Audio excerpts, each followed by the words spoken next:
I started teaching yoga in 2015 and I founded Sleepy Santosha the following year. So for the past 8 years, I have gotten to do what I love and teach yoga to thousands of people all over the world. We have built a community of 25,000 people here on YouTube, which is absolutely wild for me to think about.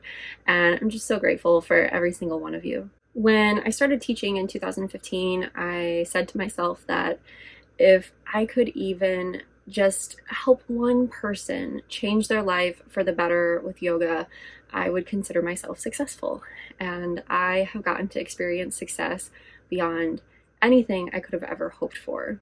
And I'm just so grateful and so humbled by this opportunity to just be of service. And I really feel like this is a huge part of my soul's purpose. And doing this has helped me to grow and heal so much as a person. So thank you. Thank you for your trust and for letting me be a part of your healing journey. When I started my YouTube channel, my goal was to make yoga more accessible, specifically for the chronic illness community. Because when I started teaching, there were virtually zero online options for people like us. And even the classes that were labeled for us or definitely not. Using props in your practice at that time or choosing different pose variations was seen as less than, or like they were just stepping stones to the real variation of the posture. Now, accessibility and inclusivity are becoming more of a priority, even in more mainstream yoga spaces. And I'm even seeing it in yoga studios here where I live in the Midwest, which is typically one of the least progressive places in the United States. But we're all learning that all bodies and all brains are unique, and we're starting to celebrate that. And the language that we're using is more inclusive. We're providing props and pose variations as an actual part of the class instead of just an afterthought. And teachers are starting to encourage their students to listen to their own intuition, their own body's wisdom. Things are shifting in a much more widespread way now, and I like to think that my voice and my contribution to the yoga world has helped to make that a reality.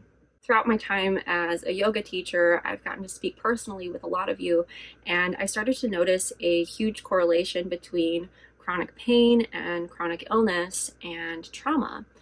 Most, if not all of us here, have experienced significant trauma in our lives, and knowing that made me realize that my focus as a teacher needed to shift.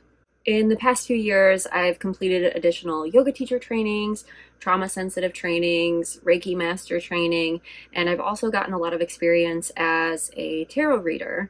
So I want to start integrating a lot of this new knowledge into what I'm already teaching here on my platform. So because of this shift, I felt that it was time for a change in name, just to embody this new energy that I want to bring here. So from here on out, we'll be going by Santosha Spirit. My main focus as a yoga teacher and Reiki master is on balancing the nervous system. Whenever we experience chronic pain, chronic illness, and trauma, the nervous system becomes extremely dysregulated. So all of these practices help to get us back into a regulated state.